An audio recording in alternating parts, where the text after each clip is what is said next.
มาพบคนงามซื้อสาวแลโอ้สาวแด่บ้านนาตาหวานได้พบน้องคืนนั้นสุขสำราญพบในงานผ้าป่าสามัคคีโอ้สาวแด่บ้านนาเจ้าสวยเด่นดังพระจันทร์วันเพ็ญพร้อมเป่งสีอายขอฝากหักน้อง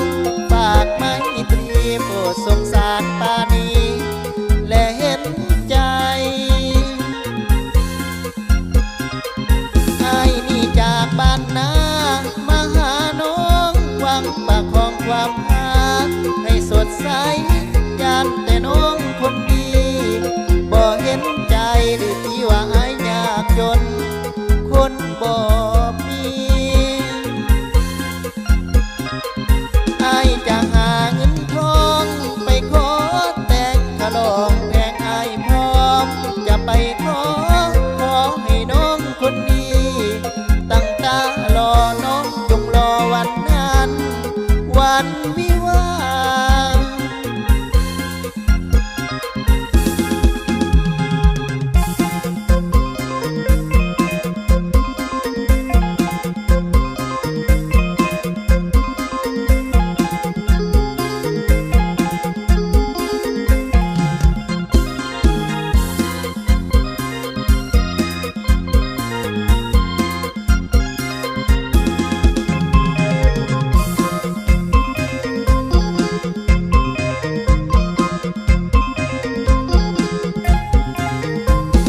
มาพบคนงามซื้อสาวแด่โอ้สาวแด่บ้านนา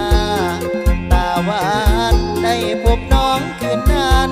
สุขสำราญพบในงานผ้าป่าสามัคคีโอ้สาวแด่บ้านนาเจ้าสวยเด่นดังพระจันทร์วันเพ็ญพร้อมเป่งสีอายขอฝากหักน้องฝากไมตรีโปรดสงสารปานีและเห็นใจอายนี่จากบ้านนามาหาน้องหวังประคองความรักให้สดใสยามแต่น้องคนดีบ่เห็นใจหรือที่ว่าอายยากจนคนบ่